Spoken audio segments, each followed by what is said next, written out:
Welcome back to another edition of Focus One. Today we're going to talk with visiting New College professor Richard Skinner. Dr. Skinner is a political scientist who specializes in campaign finance and the role of money in politics. Given what we're about to be subjected to this coming fall, I can't think of a better time to pick his brain. Nice to have you on the show, Richard. Good to be here, Frank.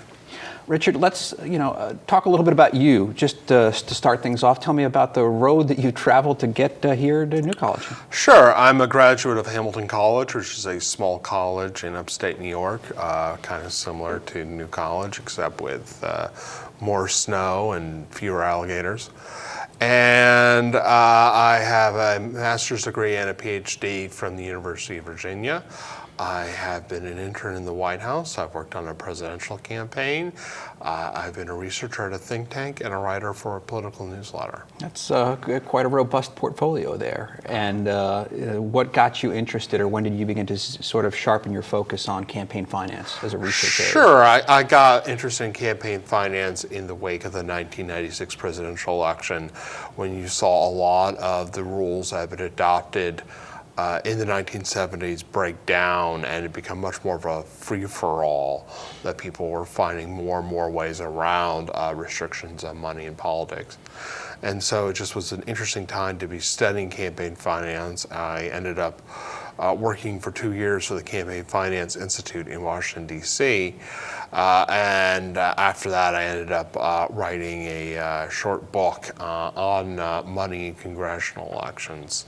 It's still current. It hasn't gotten any more boring. No, it's still an interesting time, yeah. Let's go back even further than the 70s. I mean, just walk me through a little bit about some of our Sure. the nation's history in terms of what do we sort of need to know. How has campaign finance and money in politics changed over time? Sure. Well, I mean, money has been involved in politics from the very beginning. I mean, if you can go back to races for the Virginia House of Burgesses in the 18th century, the main expenditure tended to be on booze, that candidates would spend money on wine and whiskey and rum to entertain the voters. This is what George Washington did in his campaigns back when he was in colonial politics. And James Madison refused to do that when he was running for the House of Burgesses, and so he didn't win. In the 1830s and 1840s, you saw a much greater spread of voting in the electorate. More and more white men were eligible to vote. You saw a democratization of politics, the rise of modern political parties.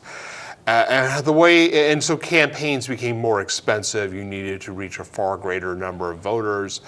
And that led to parties relying on the spoils system to raise money, in which they would appoint party workers to public office and then assess them. They were required to give 1 or 2% of their salaries back to the political parties. And was there anything goes back then in terms of? Pretty much anything goes, yeah. At what point did any sort of constraint or restriction or rule start to kick in terms of what you could and couldn't do in campaign finance? Sure. Well, in the years after the Civil War, as the federal government grew in scope, there was more concern that the government just was inefficient and corrupt and dominated by political hacks. And that led to the creation of the modern civil service in 1883, which included a ban on assessment of government employees. And so parties and candidates began raising more and more of their money from big business. And we saw this particularly peak around the turn of the century in the campaigns of William McKinley and Theodore Roosevelt. There were some damaging stories about large contributions from banks and railroads and insurance companies. And that led to the pass of the Tillman Act in 1907, which bans corporate contributions to campaigns, which is still in effect today. And a few years later, there were some other laws passed requiring more disclosure, more limits on spending, but really none of them were enforced. They really didn't mean anything. Corporations and wealthy individuals generally found easy ways around it. Corporations would oftentimes engage in what was called a pass-through, where you would give an executive an extra $5,000 with the assumption that that $5,000 was going to a candidate. That's extremely illegal now. That's the sort of thing that some people get in trouble for. Really, the main change in campaign finance begins in the 1960s as candidates become more concerned about rising campaign costs, about the sort of less than inhibited fundraising practices of Lyndon Johnson and Richard Nixon, the role of television leading to the rise of political consultants and much more expensive campaigns. In 1968, Democrats are particularly upset that Richard Nixon is able to grossly outspend them. Hubert Humphrey was reduced to actually running ads with people like Frank Sinatra, begging people to send in money. So that leads to the passage of campaign finance legislation in 1971, trying to place restrictions on campaign contributions, on campaign spending, creating the Federal Election Commission, because Congress had always given itself the authority to enforce campaign finance regulation, which meant that it never was. In 72, the Nixon campaign, of course, once again raised a phenomenal amount of money. There were all sorts of abuses, blatant selling of public policy and ambassadorships, and much of the Watergate scandal went down to the use of campaign finance funds. And so there were amendments passed in 74 that further attempted to restrict campaign spending and contributions. And that led to a court case called Buckley versus Vallejo in 1976, which is still the fundamental text of campaign finance law. And in that case, the Supreme Court basically said that they had to apply a balancing test, that on one side you had speech, that this was core political speech.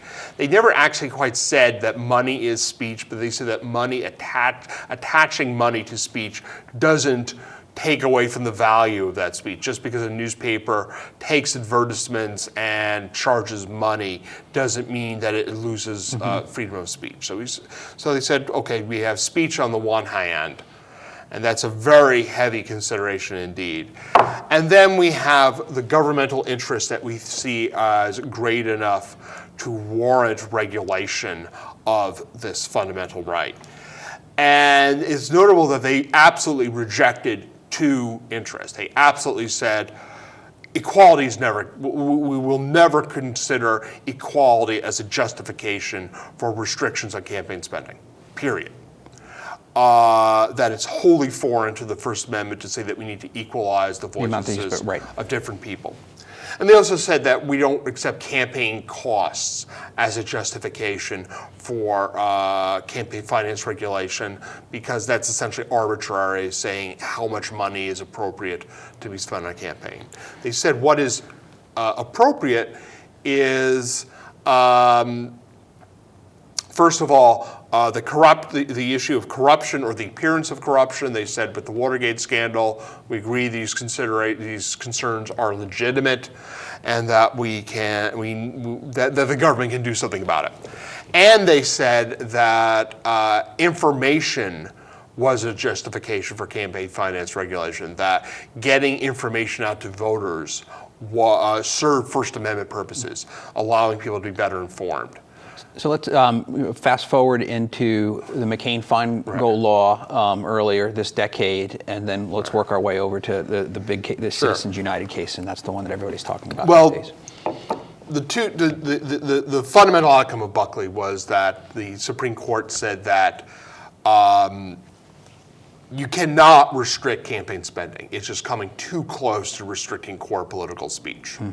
And so the Supreme Court always throws out any kind of restriction on campaign spending that is involuntary. So if people agree to do it in exchange for public money, that's okay, but you can't force people to accept limits on campaign spending.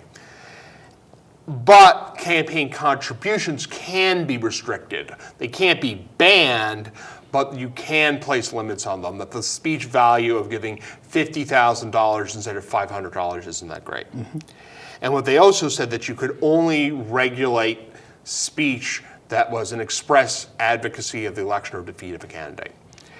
And so in the 80s and 90s, you saw two fundamental breaches with the campaign finance laws that have been passed in the 70s. The first was political parties gained the ability to raise some money outside of normal campaign finance laws in order to fund a lot of their activities at the state level, do things like voter registration. And that became known as soft money. It was unlimited, both in the amount of money and where it could come from corporations or labor unions or from very wealthy donors. And that really exploded in 1996 when the parties began running advertisements funded by soft money. And the other issue was this question of what is considered to be electioneering, what is considered to be campaign speech that's regulable by the courts. And you began seeing more and more groups out there really pushing the limits on what was considered to be express advocacy, coming up with all sorts of ads that came right up to the edge of urging the election or defeat of a candidate, but not quite going over it. Mm-hmm. This is known as issue advocacy. So in 2002, you had the passage of McCain-Feingold, the Bipartisan Campaign Finance Reform Act, as it's also known. And there that did a few fundamental things. It banned soft money, said parties had to raise all their money for whatever purpose under normal campaign finance law, which means restrictions on contributions, their size, and where they can come from. Secondly, they came up with a new rule for judging what was considered to be electioneering. And they said if an ad is run within 60 days of an election or 30 days of a primary, it includes a name or likeness of a candidate, and it's targeted to that candidate's constituency, then it's an electioneering communication. And that time window is especially important. And corporations and labor unions can't fund those. And it raised campaign contributions and indexed them to inflation. There have been a lot of concern that the limit on campaign contributions passed in the 70s have just been badly eroded. And then it also adopted provisions making it easier for people who are facing very wealthy self-funding candidates to raise money. The Supreme Court had said in Buckley that there can be no limits on self-funding. And tell me a little bit how that led to the rise of the 527s. Sure. In 2003, 2004, particularly a lot of Democratic politicians were concerned that their party had long been very reliant on soft money, and they encouraged the creation of these political organizations that did not engage in express advocacy, so they did not register with the FEC as a political committee, and they ran ads basically praising John Kerry and attacking George W. Bush. There was another one set up that engaged in voter turnout. And in the end, after 2004, a lot of these groups mostly went out of business because, in part because it was seen as being less effective than having the campaigns actually spend that money themselves. And then also the FEC and the IRS really began cracking down. Mm-hmm.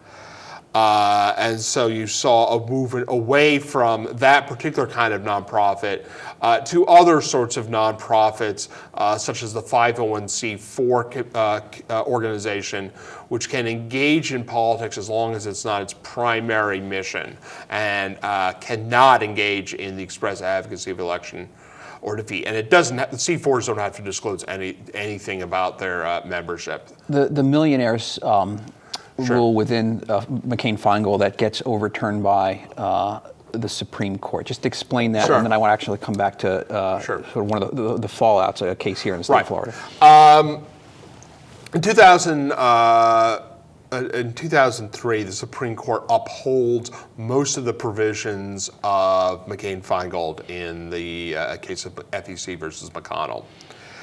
However, in 2005, Sandra Day O'Connor steps down and she's replaced by Samuel Alito.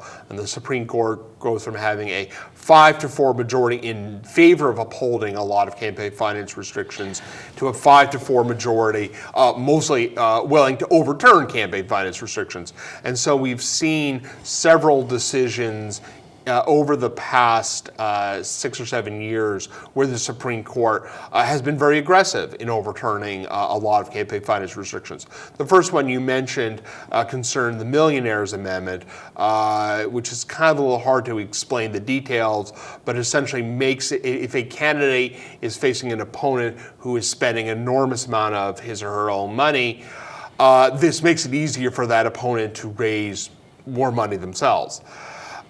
In the Davis case, a very wealthy guy who seemed to make it his hobby to run for Congress in upstate New York in successive elections, challenged this rule, and the Supreme Court overturned it. It said, we have never accepted any restrictions on self-funding. You're essentially punishing this guy for spending a lot of his own money, and we're going to overturn this as unconstitutional. Let me just clarify this, because I think we had a related case here in the state of Florida with Bill McCollum and Rick Scott under Florida campaign finance laws. Once Rick Scott hit, I think, a $25 million threshold, it relaxed some of the constraints on McCollum, and so he was able to tap into public financing a little bit more in order to try to equalize. And that was upheld, or Scott petitioned, I think, the district courts that didn't agree with him, but then he won on an appeal, and it wasn't challenged after that, so it struck down the Florida law. But just it's just a point of logic for me. I'm having a hard time getting my mind around this idea that, let's just say, you and I, we're running for governor, or we're running for political office. You're very, very wealthy. And I'm not, and so I'm using campaign finance. If you pass a certain threshold and it allows me, it sort of triggers something where I'm allowed to get a little bit more money to help out. How does that impede or impinge upon your free speech? The Supreme Court decided in Davis, and then in another case involving a similar law in Arizona, that this was basically punishing people for spending their own money. And how's it punishing? It's just enabling the other person. That this was sort of creating a special class of people who were entitled to get more money to have a lot of the rules restricted, eased for them, simply because they were facing a self-funder. So, as I said, the Supreme Court has never accepted any sorts of limits on self-funding, and it sounds like the courts both the Supreme Court itself and the lower courts have extended that to saying that you can't give any kind of special help to candidates who are opposing a self-funder. That's an important extension, though, because I can understand the logic in having the Supreme Court say there's going to be no rules that restricts your ability to spend and raise your money. But the Supreme Court saying that if and when that you cross a certain threshold, that I get additional assistance through some sort of public finance or campaign finance system, that restricts your right. And that's a real as opposed to enabling sort of.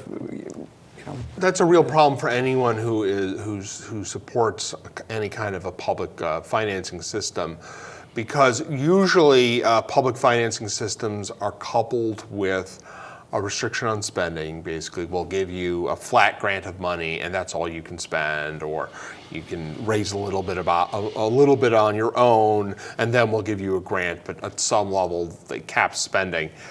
The problem is that's always vulnerable to some very wealthy person who's willing to spend an enormous amount of their own money.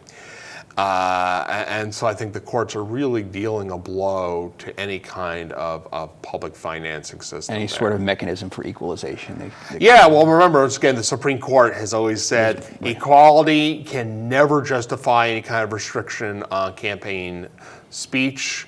And even here, where it doesn't seem like the restriction is obvious, they seem to feel it is some sort of a penalty on the self-funder.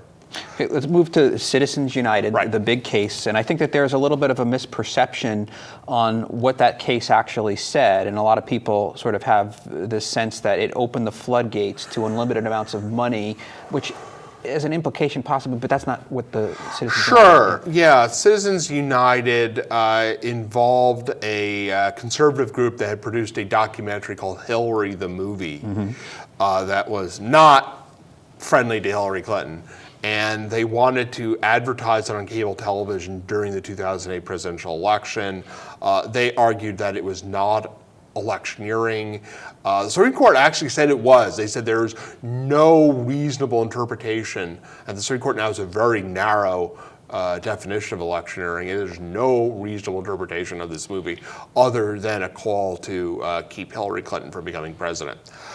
They went much farther than that, however, which they said that corporations had the right to make independent expenditures, that corporations had the right to call for the election or defeat of candidates, and in doing so, they overturned the electioneering rules in McCain-Feingold. They overturned another ruling from the 1980s. Citizens United's impact is best understood in coupling with another decision that came down the same year, which was actually handed down by a lower court, and then the Supreme Court said that they weren't going to bother reviewing it. And this was called SpeechNow.org, in which the court said that committees that engage in independent expenditures individuals were independent expenditures, money spent in support or defeat of a candidate, but not coordinating with that candidate, the Supreme Court has said cannot be restricted. They say they don't corrupt. In Citizens United, they said, again, there's no evidence that they're corrupting. But in Speech Now, they said not only can a committee spend an unlimited amount of its money, not only can an individual spend an unlimited amount of his or her money on his own, but individuals can then give an unlimited amount of money to these committees that will then do independent expenditures. Can corporations endorse candidates directly? Yes, they can now. What about sponsorships? Maybe, I mean, let's just dispense with open sponsorship. That would be interesting. Brought to you by, the candidate brought to you by the, X, Y, or Z corporation. Maybe, Nike. They can dress. Right. It would certainly be entertaining. But I think there are two big restrictions on this practically. The first is most corporations loathe any kind of political controversy. I think we've seen that in recent times, that once you're too closely allied with one political cause or another, you're just asking for boycotts. And just making things more transparent. Yeah. And then secondly, just driving around a Halliburton bus. Right, and then secondly, publicly owned corporations have to deal with stockholders, and stockholders generally are not going to like this. Most of the times when corporations do this sorts of thing, they tend to be small, privately owned corporations where there's basically, one eccentric billionaire running it. So it's not really the law that prevents that, but actually just sort of self-restraint on the parts of the... Yeah. Okay. I mean, previously, before Citizens United, they couldn't do that. They couldn't formally endorse a candidate. They could have their political action committee give money to that candidate, but that money had to be raised by individuals associated with the corporation. It couldn't be, the money that Procter & Gamble gets from selling soap. It had to be Procter & Gamble executives writing checks. But if I wanted to, as a candidate, drive around and say, let's get a Microsoft or something like that, and have a Microsoft bus and wear Microsoft buttons, and I'm a political candidate brought to you by Microsoft. Right, I think is that legal? That is now legal. Okay. It would be foolish for that candidate to do that, and I think Microsoft's would loathe that. Apple, I think that would just mean controversy and boycotts and so on. But what we have seen is the FEC create a set of committees that only engage in independent expenditures. These are the so-called super PACs. And they can raise unlimited amounts of money from individuals and from corporations. Mostly, I don't think you've seen a lot of big for-profit corporations get into that. It's mostly been sort of the eccentric billionaire types like Sheldon Adelson. But one last point is that there are also these 501c4 nonprofits which can engage in politics, but they can't actually endorse candidates. But they can do a lot of stuff that comes right up to the edge of that. And they don't have to disclose their donors to anybody, unlike the super PACs. And that's probably, if we're seeing big time corporate money, that's where they're going, into the C4s. And then the C4s can give to the super PACs, and they don't have to disclose anything about where they got that money from. So it's sort of a money laundering scheme. How bad is it going to be, this, and maybe I'm using, I don't want a pejorative word bad, but the upcoming general election, are we going to be just carpet bombed nonstop for about a month out? Or I think you'll see. Presidential elections are big deals, and this is going to be a competitive presidential election, and there are going to be people on both sides. that will want to spend a lot of money on it. I think one interesting thing is that the Democrats really haven't kept up on super PACs. It's not that the Democrats don't have a lot of big donors; they certainly do. I think that's important. In A lot of the Hollywood president's his campaign outraises, I think, Romney the campaign, but the super PACs, it's a great big Well, they're asymmetry. certainly going to equalize things between the Obama and Romney campaigns. And one thing that, if you look at the Republican candidates like Romney and Santorum and Gingrich, they've been very willing to closely associate themselves with their super PACs and really actually raise money. The FEC has been remarkably liberal in what it will allow candidates to do, even if the super PACs aren't supposed to be coordinating the candidates. It just gets bizarre. Obama has been very reluctant to do that. The most he's been able to do is say, "I would like people to give to Priorities USA," but Just so been far, more reluctant to so really. far hasn't translated into a major fundraising effort for it by the president himself. Richard, I got about 2 minutes left. I want you to look into your crystal ball and tell me, are reforms or attempts to reform campaign finance just going to continue on, and what we're looking at right now is just sort of a temporary state, or do you think this is the new reality that's going to stick with us for quite some time? I think there are two basic points I want to make. The first is this reality is going to be governed by the current makeup of the Supreme Court. Right, yeah. We've got about 5 votes on the Supreme Court that are pretty strongly libertarian, pretty strongly opposed to restrictions on campaign finance. The second thing is that there's probably more hope for reforms that raise the floor rather than lower the ceiling, that try to find ways to get more small donors involved in politics. We saw this in the 2008 presidential campaign, a really remarkable ability of campaigns to raise money online from small donors. And I think a lot of reformers are looking more towards things like tax credits or even vouchers to allow more small donors to get involved in politics and perhaps outweigh some of the influence of the Sheldon Adelsons of the world. Parting thoughts, Richard. What do you have to leave our audience as we enter? We're a little bit of a lull, but it's going to really pick up pretty soon. You're going to see a lot of campaign advertisement here in Florida. This is the most important state in presidential elections, given that the 3 larger states, New York, California, and Texas, are all non-competitive, and Florida is very competitive. And we have a competitive Senate race, and we have several competitive House races. I think you're going to see a lot of action on the airways of Florida. Richard, it was a pleasure having you on the show. Sure. I'd like to thank our viewers for tuning in, and join us next week on another edition of Focus One.